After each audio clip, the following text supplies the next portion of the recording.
Mais qu'est-ce qu'il y a là-dedans? Si seulement j'arrivais à mieux comprendre les compositions de produits, qu'est-ce que ça faciliterait ma vie?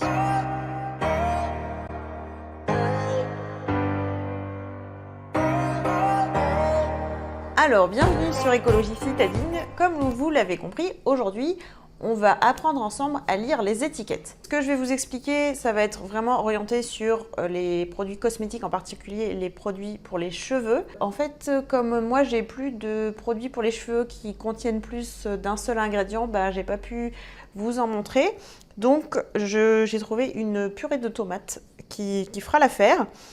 Parce qu'en fait, le principe de la lecture des ingrédients est exactement le même. Après, on rentrera un petit peu plus en détail sur ce qu'on va trouver dans les produits capillaires, mais déjà pour vous expliquer le grand principe, ça fera tout à fait l'affaire.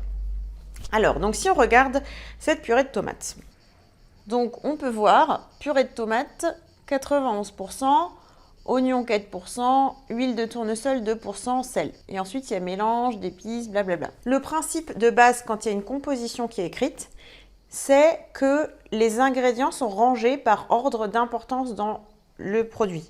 C'est-à-dire, la purée de tomate 91%, c'est clairement l'ingrédient qui est présent dans la plus grosse quantité, donc c'est celui qui est écrit en premier.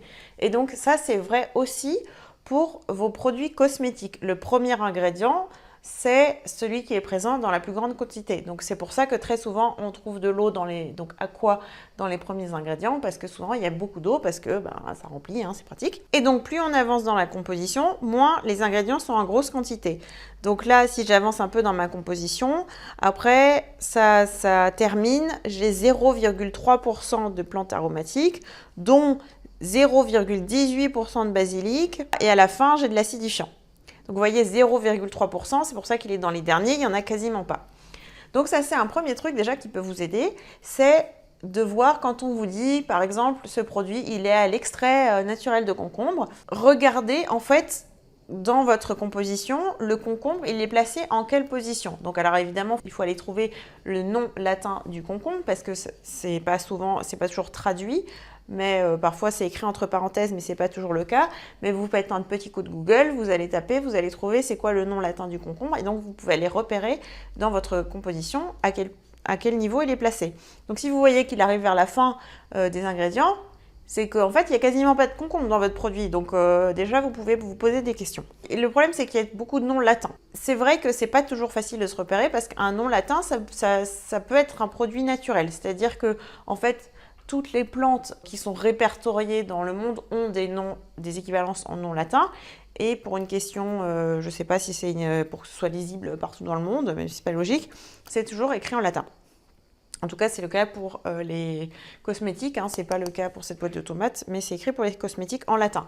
Donc évidemment, vous allez avoir une liste super longue, vous n'allez pas forcément vous amuser à aller tous les vérifier un par un. Moi, je le fais, mais moi, je suis un peu extrémiste sur ça, donc je comprends que vous n'ayez pas envie de le faire systématiquement.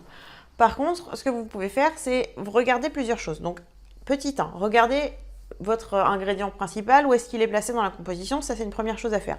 Deuxième indicateur qui est très très utile, c'est regarder le nombre d'ingrédients. C'est-à-dire que plus vous avez d'ingrédients dans votre produit, et plus vous avez de chances qu'il y ait de cochonneries dedans.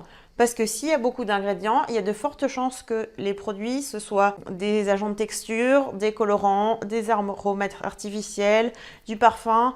Donc voilà, plus il y a d'ingrédients dedans, plus ça va être une recette complexe. C'est pas pour que vos cheveux soient plus beaux, c'est parce que on a voulu avoir une certaine texture, une certaine odeur qui fasse vendre. Ça veut pas dire que c'est bon pour vos cheveux, donc beaucoup d'ingrédients, c'est un mauvais signe. Moi, j'évite vraiment de choisir des produits dont la composition dépasse 10 ingrédients. Voilà, ça c'est mon critère. Après, vous choisissez le nombre que vous voulez, mais voilà, c'est un bon indicateur. Troisième indicateur qui peut être intéressant à regarder, c'est la présence de certains produits spécifiques. Encore une fois, vous n'allez pas aller apprendre tous les noms latins possibles et imaginables, mais il y en a certains qui sont faciles à repérer. Je pense par exemple à l'alcool. Alcool, ça se repère très facilement. De l'alcool dans un produit pour les cheveux, ça va être asséchant. C'est pas mauvais pour la santé, mais ça va être asséchant pour les cheveux, ça va les abîmer. Donc surtout si vous avez les cheveux un peu secs ou que vous avez envie de les préserver, il vaut mieux éviter les produits avec de l'alcool. PEG. PEG, c'est un agent avec du plastique. Donc, C'est en PEG, donc PEG c'est toujours suivi d'un numéro, mais tous les PEG quel que soit le numéro, vous savez que c'est pas bon, c'est du plastique, c'est pas terrible pour le cheveu, donc ça c'est à éviter.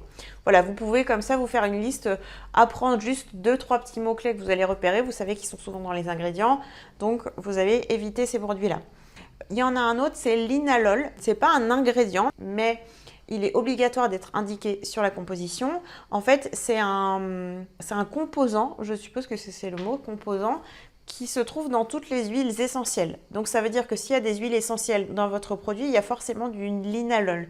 Donc si vous êtes une femme enceinte ou si vous voulez utiliser ça pour des enfants, il vaut mieux éviter ce produit-là parce que c'est pas forcément très bien les huiles essentielles pour les femmes enceintes et les bébés. Mais si vous êtes dans une autre catégorie, il n'y a pas de problème, vous pouvez utiliser ce produit-là. Après, si vous avez envie d'aller un peu plus loin dans votre détection, moi, le style que j'utilise, c'est la vérité sur les cosmétiques, où là, vous pouvez vraiment aller rentrer les produits un par un et vous allez avoir entre guillemets, une note. Pour moi, c'est le site, c'est la base de données qui est la plus à jour et qui est la plus avancée en termes de détection des produits qui sont bons ou non pour la santé. Si vous mettez alcool dans la vérité pour les cosmétiques, ça va ressortir en vert parce que c'est pas mauvais pour la santé, mais par contre, c'est détergent pour les cheveux. Donc, c'est pas l'indication, elle n'est pas 100% fiable selon les critères que vous avez, mais encore une fois, c'est quand même un très très bon indicateur parce que déjà, si c'est pas mauvais pour la santé, c'est déjà ça de prix. En tout cas, je vous invite très très fortement à vous méfier de toutes les mentions qui sont sur les produits, que ce soit des choses comme sans parabènes, sans silicone, sans nanana. Tout, à chaque fois que vous voyez écrit sans quelque chose sur un packaging, il y a de très fortes chances que ce produit contienne des ingrédients à risque. Parce que c'est pas parce qu'il n'y a pas ça que ça ne veut pas dire que d'autres choses n'y sont pas. Si sur ma boîte de tomates, je vous écris sans miel, bon ben en fait, ça vous indique pas plus qu'est-ce qu'il y a bel et bien dans ma boîte de tomates. Est-ce qu'il y a des oignons? Est-ce qu'il y a de l'ail? J'en sais rien. C'est pas parce qu'il n'y a pas de miel que ça me donne des indications sur ce qu'il y a bel et bien dans le produit. Donc ça, c'est vraiment une logique importante à prendre en considération. Évidemment, c'est pas de la publicité mensongère, hein, c'est exact que quand c'est écrit sans parabènes, il n'y a pas de parabènes dedans, mais ça veut pas dire que c'est un produit qui est totalement fiable. Il faut quand même prendre le temps d'aller regarder un peu plus en détail la composition pour savoir si ce produit est 100% sûr. Attention aussi aux mentions du type 98% de produits d'origine naturelle. Ça ne suffit pas non plus à avoir une composition qui est totalement clean parce que déjà vous n'êtes pas à 100%, hein. Mine de rien 2% ça peut faire une grosse différence parce que selon ce que c'est. Je vous cite un cas idiot, une pilule contraceptive, c'est tout petit, si je la mélangeais dans ma boîte de tomates, effectivement au niveau quantité ce serait peut-être à 2%, n'empêche que ça fait vraiment un effet important sur mon corps puisque ça fait que je ne peux pas avoir d'enfant. Donc c'est clairement pas anodin même si vous avez que 2%. Surtout quand on parle de produits synthétiques, c'est clairement pas anodin. Et deuxième chose à prendre en considération, c'est le d'origine naturelle. D'origine, ça ne veut pas dire que votre produit est naturel, ça veut juste dire qu'il est à l'origine, il était naturel. Après, ce qu'on en a fait, bon, ça vous le dit pas vraiment, hein. On a pu le transformer, on a pu le mélanger avec d'autres trucs, on a pu le passer au four, on a pu en faire un produit qui est totalement plus naturel, mais à l'origine, il était bien naturel. Donc encore une fois, ce d'origine naturelle, c'est pas une garantie suffisante que vous avez un produit qui est 100% clean. Après, si vous avez envie de ne pas vous prendre la tête, ce qui est le choix que moi j'ai fait, je n'utilise plus que des produits qui n'ont qu'un ingrédient dedans. Au moins, je sais ce qu'il y a dedans. Je prends une huile végétale avec de l'abricot, je prends une huile végétale avec de l'huile d'olive dedans et je sais qu'il n'y a que ça dedans, je suis sûre, je n'ai pas à me prendre la tête avec une composition, c'est le plus simple. Donc justement, si ça vous intéresse d'en savoir plus sur ce sujet, comment vous simplifier la vie finalement, et si vous voulez une alternative pour prendre soin de vos cheveux de façon 100% naturelle, donc avec aucun compromis, je vous invite à vous renseigner sur mon livre qui est disponible sur ce sujet, qui est une méthode pas à pas pour passer au no-poo, donc vraiment justement passer au 100% naturel. Et si ce n'est pas déjà fait, vous pouvez aller télécharger le livret offert avec 10 astuces pour les cheveux que vous trouverez disponible sur cette page. Je vous dis à très bientôt. Au revoir.